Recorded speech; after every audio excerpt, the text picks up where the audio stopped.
Hello everyone, unit 2 current electricity series में हम एक और वीडियो लेके आए हैं। इससे पहले हमने क्या क्या पढ़ा? Electric current, Ohm's law, resistance and resistivity, combination of resistances and electric power.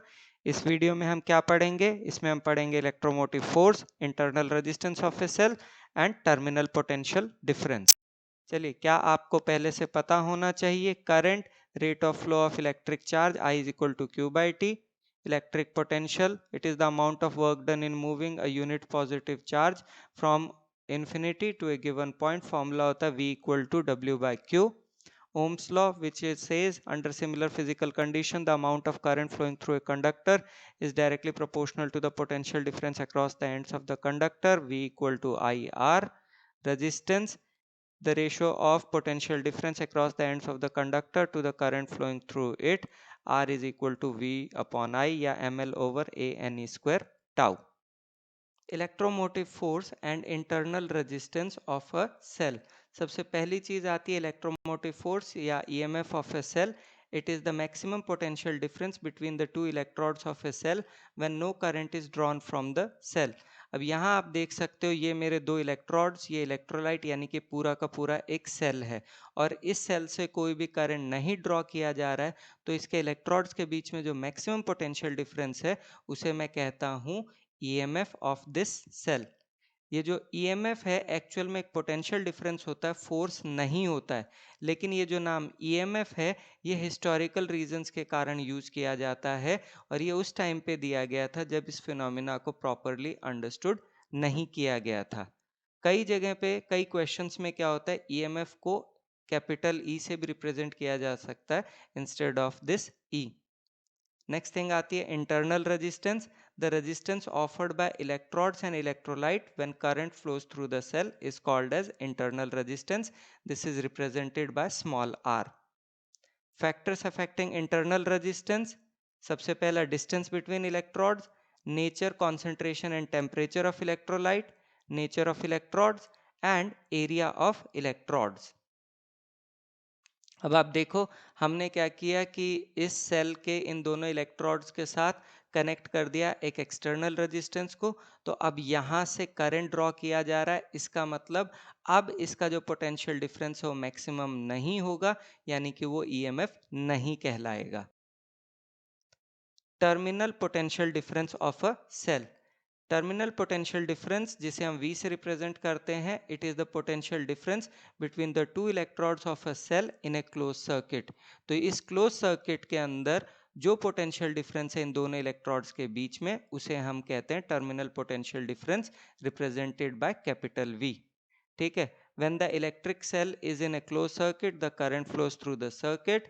Potential difference across the internal resistance of the cell decreases. The terminal potential difference between the two electrodes of cell becomes less than the EMF, as I have already explained. अब हमने consider किया कि हमारे पास एक cell है जिसका EMF है E, internal resistance हो गई R, इसको हमने एक एक्सटर्नल रेजिस्टेंस R से कनेक्ट किया हुआ है और ये वन वे की हो गई K. ठीक है.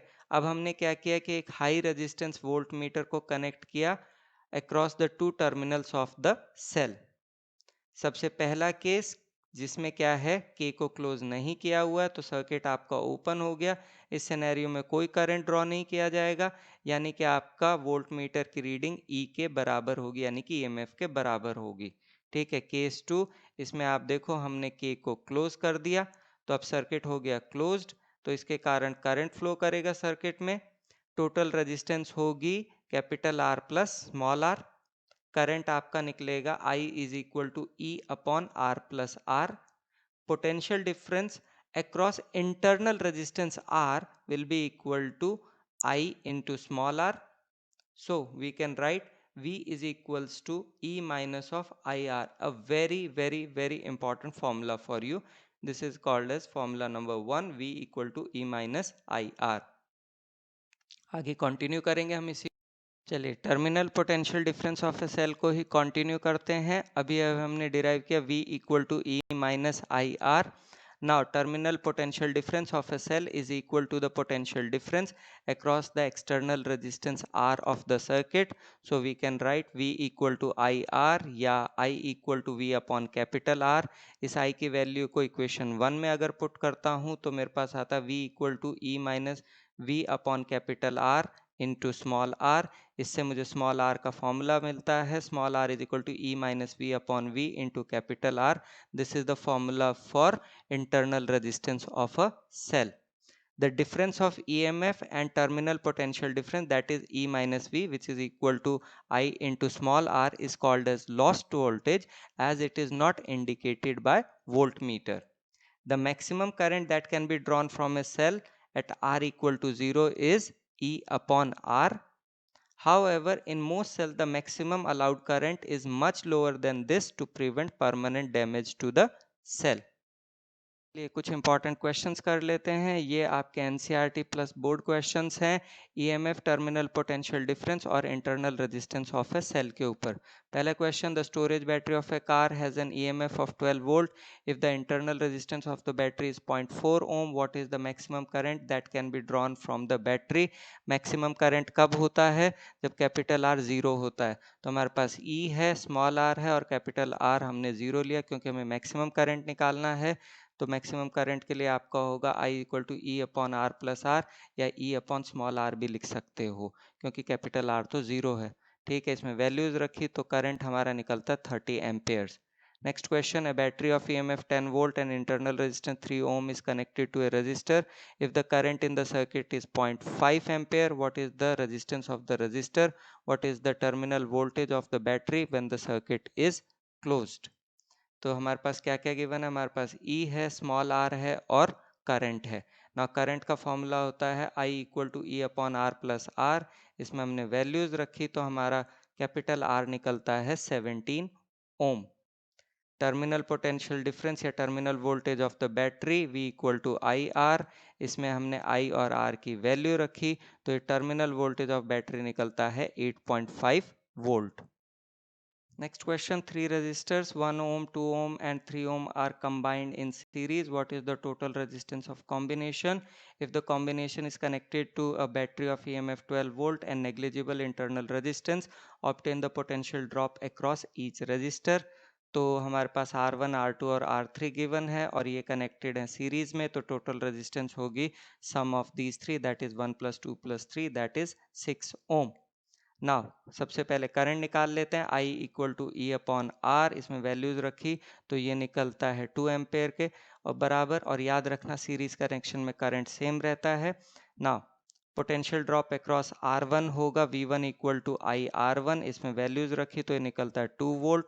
पोटेंशियल ड्रॉप अक्रॉस R2 होगा V2 equal to I R2, इसमें वैल्यूज रखी तो निकलता है 4 वोल्ट।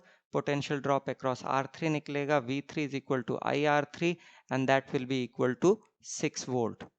Next question पे आ जाते हैं। 3 resistor 2, 4 and 5 ohm are combined in parallel. What is the total resistance of combination? If the combination is connected to a battery of EMF 20 volt and negligible internal resistance, obtain the current through each resistor and total current. तो हमारे पास R1, R2 और R3 है, ये parallel में है तो total resistance होगा 1/R is equal to 1/2 + 1/4 + 1/5। इसे अगर मैं सॉल्व करता हूँ तो R निकलता है 19/20 ओम। अच्छा, करंट निकाल लेते हैं। I equal to E upon R, इसमें वैल्यूज रखी तो ये निकलता है 19 एम्पेयर। याद रखिए पैरेलल कॉम्बिनेशन के अंदर क्या होता है, वोल्टेज सेम रहती, करंट अलग होता है। सो करंट थ्रू R1 निकलेगा I1 is equal to E upon R1, इसमें वैल्यूज रखी तो ये निकला 10 एम्पेयर के बराबर। करंट थ्रू R2 होगा I2 is equal to E upon R2, that will be 5 ampere. Current through R3, I3 is equal to E upon R3, that will be equal to 4 ampere.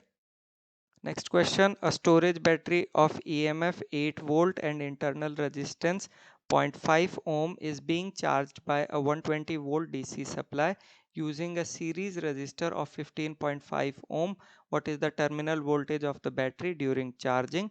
What is the purpose of having a series resistor in the charging circuit? तो हमारे पास internal और external resistance given है। Since the storage battery is charged by a DC supply of 120 volt, so effective EMF in the circuit is 120 minus 8, that is 112 volt. Total resistance in the circuit is 15.5 plus 0.5, that is 16 ohm. Current in the circuit I is equal to E upon R dash, that gives 7 amperes. Now voltage across R निकालें तो VR is equal to I into R. इसमें values रखी तो ये निकलता है 108.5 volt. Now during charging, the voltage of DC supply in the circuit must be equal to the voltage of potential drop across R and terminal voltage of the battery. यानी कि हम कह रहे हैं 120 is equal to 108.5 plus V, जिसको solve करते हैं तो हमारा V निकलता है 11.5 वोल्ट. अच्छा, यहाँ पे एक और चीज़ थी, what is the purpose of having a series resistor in the charging circuit? So जो series resistor है, it limits the current drawn from the external source. इसके absence में current बहुत ज़्यादा high होता है. Next question, a secondary cell after long use has an EMF of 1.9 volt and a large internal resistance of 380 ohm.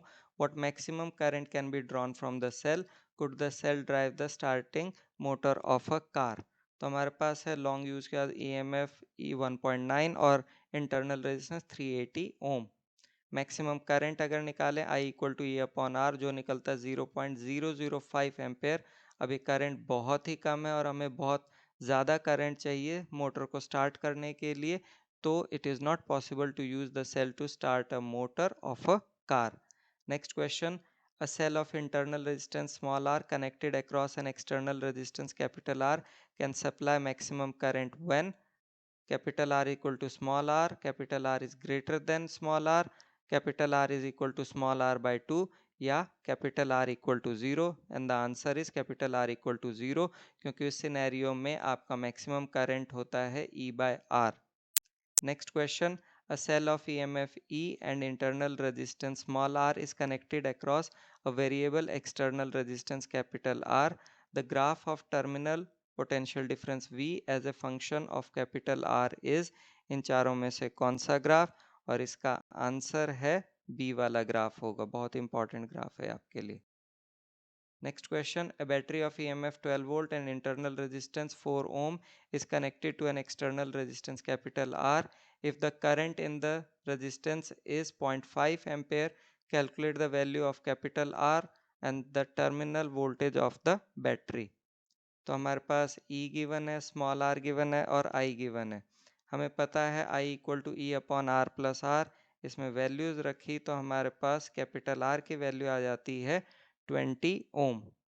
Terminal voltage निकालनी है तो V equal to E minus I R.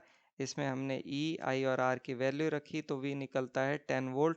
इसको एक और मेथड से निकाल सकते हैं. Terminal voltage V equal to I into capital R. इसमें I और कैपिटल R की वैल्यू रखी तो भी आंसर 10 वोल्ट ही आएगा. Next question, a cell of EMF E and internal resistance small r is connected across a variable resistor capital R. Plot the shape of graph showing variation of terminal voltage V with I. बहुत बार board में पूछा हो, काफ़ी important है. Explain the significance of the graph. How can one get information from this plot about the EMF of the cell and its internal resistance? तो सबसे पहले हमारा ग्राफ V और I के बीच में, इसमें देखो V इक्वल टू E है जब आपका करंट ज़ीरो होता है. ठीक है, इसमें इक्वेशन जो हमने यूज़ की वो है V equal to E minus of I R. Significance क्या है? It shows that the potential difference across the cell increases with a decrease in the current drawn from it. या हम इसको यूज कर सकते हैं to find EMF and internal resistance of a cell. अच्छा, जब करंट आपका ज़ीरो होगा उस सिनेरियो में V इक्वल टू E, यानी कि ये वाली बात हम कर रहे हैं. ठीक है, यानी कि voltage intercept, that is intercept on vertical axis measures EMF of the cell, यानी कि इसकी बात कर रहे थे हम. ठीक है. अच्छा, अगर आपका V ज़ीरो होगा उस सिनेरियो में 0 equal to E minus I R या R equal to E upon I, यानी कि आप इंटरनल रेजिस्टेंस निकाल सकते हैं. Negative of the slope if VI graph measures the internal resistance. Next question, A cell of EMFE and internal resistance R is connected across a variable resistor capital R. Plot the shape of graph showing variation of terminal voltage with capital R. Again बहुत बार पूछा गया boards में, important है. Predict from the graph the condition under which V becomes equal to E. तो सबसे पहले ये हमारा ग्राफ हो गया, इसमें ये V और R है, ये देखो इस तरह से मूव कर रहा है और इस पॉइंट पे आपका V और E इक्वल हो जाएगा.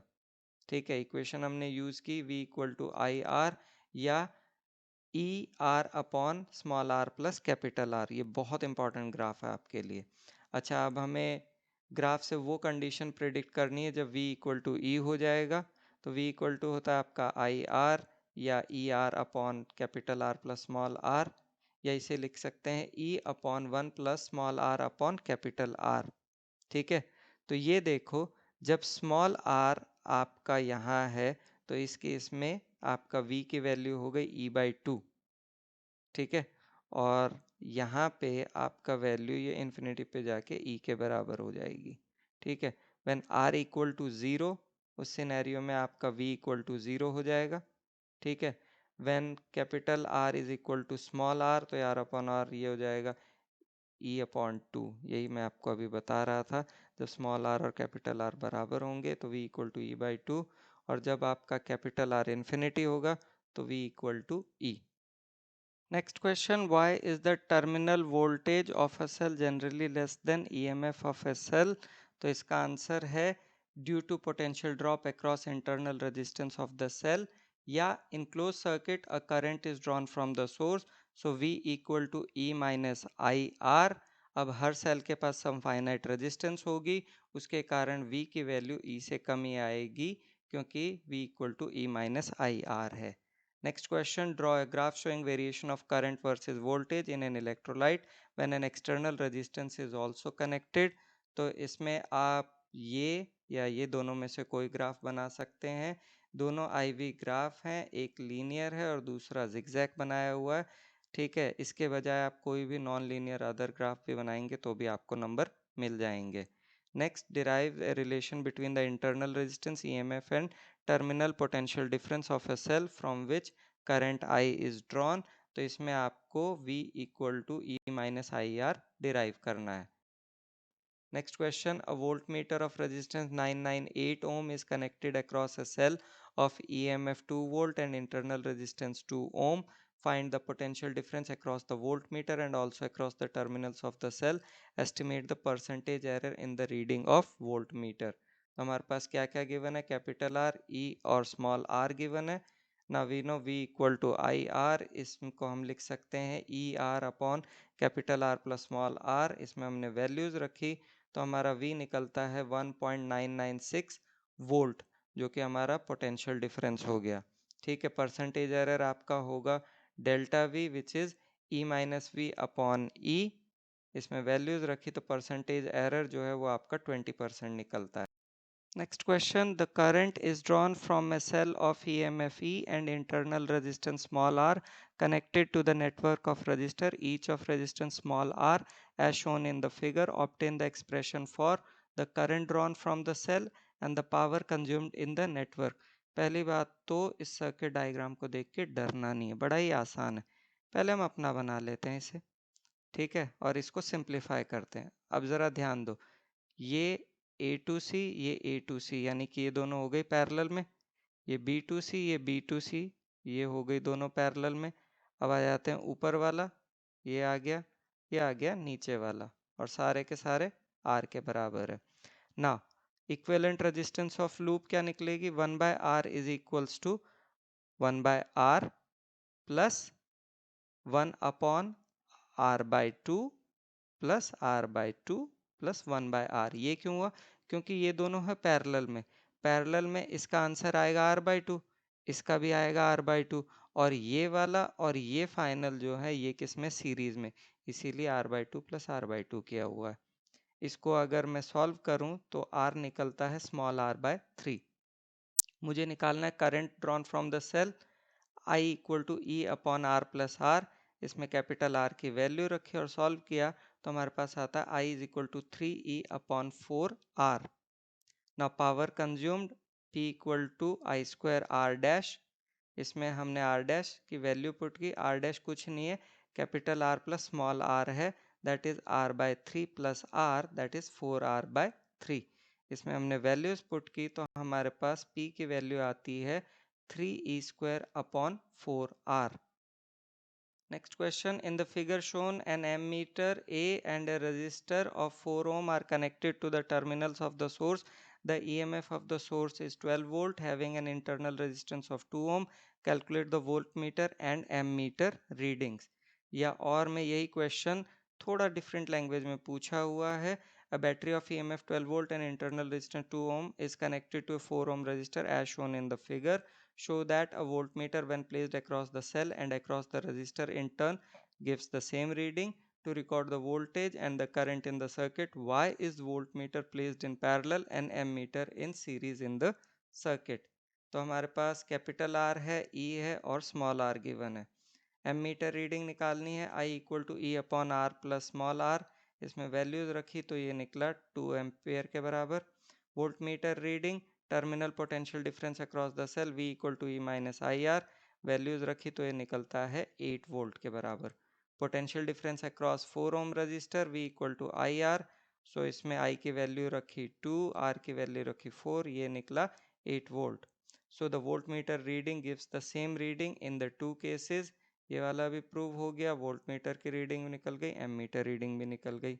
ठीक है, अगर वोल्ट मीटर की रीडिंग निकालनी है इसके लिए तो कोई भी मेथड यूज़ कर सकते हो, ये वाली भी यूज़ कर सकते हो और ये वाली भी यूज़ कर सकते हो.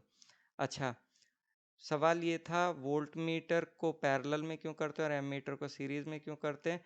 क्योंकि भाई सीरीज में करंट सेम होता है इसलिए एमीटर को सीरीज में रखते हैं, और पैरेलल में पोटेंशियल डिफरेंस सेम होता है इसीलिए वोल्ट मीटर को पैरेलल में रखते हैं. Next question, the plot of the variation of potential difference across a combination of three identical cells in series versus current is shown below. What is the EMF and internal resistance of each cell? कई बार पूछा गया है. For what current I will power dissipation of the circuit be maximum? Let E be the EMF and R be the internal resistance of each cell. Terminal potential difference का formula होता है V equal to E minus I R. इस question के हिसाब से होगा V equal to 3E minus I R. क्यों? क्योंकि 3 सेल थे इसीलिए 3E आ गया. ठीक है. For EMF at I equal to 0, I यहाँ 0 है तो V आपका हो गया 6. सो आपका हो गया 6 is equal to 3E minus 0 into R. इससे हमें E की वैल्यू मिलती है 2 volt. For internal resistance at V equal to 0, current आपका है 2, इसको पुट किया तो 0 is equal to 3 into 2 minus 2 into R, तो ये हमारा R निकलता है 3 ओम के बराबर. For maximum power dissipation, the effective internal resistance of cell must be equal to external. It means external resistance कितनी निकलेगी? 3 ओम के बराबर. So current I equal to 3E upon R plus R, इसमें वैल्यूज रखी तो वो हमारे पास निकलता है 1 एम्पेयर के बराबर. Next question, two identical cells each of EMF 1.5 volt each joined in parallel supply energy to an external circuit consisting of two resistances of 7 ohm each joined in parallel. A very high resistance voltmeter reads the terminal voltage of cells to be 1.4 volt. Calculate the internal resistance of each cell. तो हमारे पास है E1 E2 दोनों ही 1.5 के बराबर है, R1 R2 7 ओम के बराबर है और V 1.4 वोल्ट के बराबर है. Let R be the internal resistance of cell. Total internal resistance of two cells in parallel क्या होती है? R dash is equal to product of resistances by sum of resistances, that is R by 2 के बराबर आ जाएगी इसकी. Total internal resistance of two cells in parallel. Total external resistance again दो 7 और 7 के पैरेलल में है तो ये निकलेगी 3.5 ओम के बराबर. Now R dash is equal to E minus V upon V into R dash, ये फॉर्मूला होता है. इसमें हमने सारी वैल्यूज रखी और सॉल्व किया तो हमारा R निकलता है 0.5 ओम के बराबर. Next question, it is found that when R is equal to 4 ohm, the current is 1 ampere, and when R is increased to 9 ohm, the current reduces to 0.5 ampere. Find the values of the EMF E and internal resistance R. तो हमें पता है formula I equal to E upon R plus R. पहला case लेते हैं जिसमें R आपका 4 है, I 1 है. ये दोनों वैल्यूज ऊपर वाले फॉर्मूले में पुट की तो हमारी इक्वेशन बनती है E equal to 4 plus R, equation number 1. दूसरा केस जिसमें कैपिटल R 9 के बराबर है, करंट 0.5 के बराबर है. ये दोनों वैल्यूज ऊपर वाले फॉर्मूले में पुट की तो हमारी इक्वेशन निकलती है E equal to 4.5 plus 0.5 R. This is equation number 2. 1 और 2 से हम लिख सकते हैं 4 plus R is equal to 4.5 plus 0.5 R. इसे सॉल्व करते हैं तो इंटरनल रेजिस्टेंस आती है 1 ओम. इसकी वैल्यू हम इक्वेशन 1 में पुट करते हैं तो EMF निकल आता है 5 वोल्ट के बराबर. Next question, distinguish between EMF and terminal voltage of a cell. तो relation between EMF and terminal voltage होता है V equal to E minus I R. Now अगर आपका I 0 होता है तो V और E इक्वल होते हैं. अगर I आपका ग्रेटर देन 0 है तो V जो है वो E से छोटा होता है. और अगर आपका करंट 0 से कम है उस केस में V जो है वो E से बड़ा होता है. अगर आपको ये अच्छा ना लगे तो आप क्या है दोनों की डेफिनेशन लिख सकते हैं, यानी कि EMF और टर्मिनल वोल्टेज की डेफिनेशन भी लिख सकते हैं इनको डिफरेंशिएट करने के लिए. Next question, a variable resistor R is connected across a cell of EMF E and internal resistance small r as shown in the figure. Draw a plot showing the variation of the current I as a function of R. तो हमें पता है I equal to होता है E upon R plus R. इस चीज़ को ध्यान में रख के हम ग्राफ प्लॉट कर सकते हैं I और R के बीच में. ये ग्राफ इन्वर्स वाला बनेगा और ये इंटरसेप्ट E अपॉन आर देगा. Next question, in the given circuit in the steady state obtain the expression for the potential drop, दूसरा the charge and तीसरा the energy stored in the capacitor C. तो हमने diagram अपना बना लिया. Net potential अगर देखें तो 2V माइनस वी तो वो V के बराबर आएगा.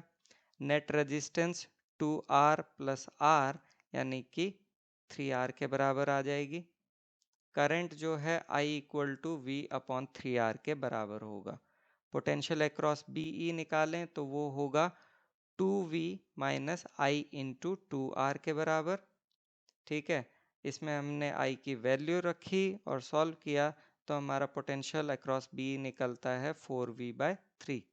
पोटेंशियल अक्रॉस अगर C निकालना चाहो तो टोटल पोटेंशियल माइनस ये वाला कर दो, that will give V by 3. दूसरा चार्ज निकालना है, Q इक्वल टू होता है CV. इसमें वैल्यूज पुट की तो हमारा चार्ज निकलता है CV by 3. Energy stored in capacitor होता है हाफ CV स्क्वायर. इसमें वैल्यूज पुट की तो यह आता है CV स्क्वायर बाय 18 के बराबर. Next question, a cell of EMF E and internal resistance small r is connected to two external resistances R1 and R2 and a perfect ammeter. The current in the circuit is measured in 4 different situations. पहला without any external resistance in the circuit, दूसरा with resistance R1 only, तीसरा with R1 and R2 in series और चौथा with R1 and R2 in parallel combination. The currents measured in the four cases are 0.42, 1.05, 1.4 and 4.2 ampere, but not necessarily in that order. Identify the currents corresponding to the four cases mentioned above. तो हमें पता है current का formula I is equal to E upon R plus R. अब पहले में अगर कोई एक्सटर्नल रेजिस्टेंस नहीं है तो करंट मैक्सिमम होगा और मैक्सिमम करंट इस क्वेश्चन में 4.2 है. दूसरे केस में R is equal to R1 है तो I is equal to E upon R1 plus R हो जाएगा. अब यहाँ पे ये जो रेजिस्टेंस R1 है ये आपका इससे यानी कि केस 1 और केस 4, क्योंकि इसमें तो कोई एक्सटर्नल है ही नहीं तो R1 ऑब्वियसली उससे ज़्यादा है और पैरेलल में वैसे भी रेजिस्टेंस कम हो जाती है तो R1 1 और 4 से तो ज़्यादा है लेकिन 3 से कम है क्योंकि सीरीज में टोटल रेजिस्टेंस बढ़ जाती है.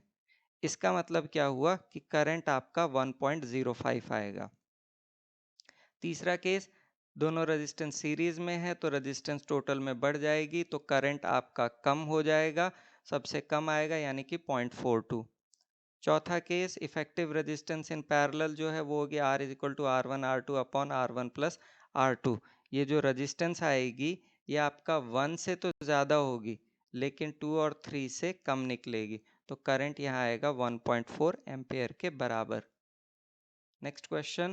The reading of a high resistance voltmeter when a cell is connected across it is 2.2 volt. When the terminals of the cell are also connected to a resistance of 5 ohm as shown in the circuit, the voltmeter reading drops to 1.8 volt. Find the internal resistance of the cell. तो हमारे पास E given है, V given है और capital R given है। Internal resistance का formula होता है R is equal to E upon V minus 1 into capital R। इसमें वैल्यूज रखी तो हमारा इंटरनल रेजिस्टेंस निकलता है 1.1 ओम के बराबर। Now is the time for acknowledgement. Google, Bing, NCERT सबका धन्यवाद जहाँ से कोई डेटा या कोई इमेज ली गई है। And do watch the next video which is on grouping of cells. Thank you so much.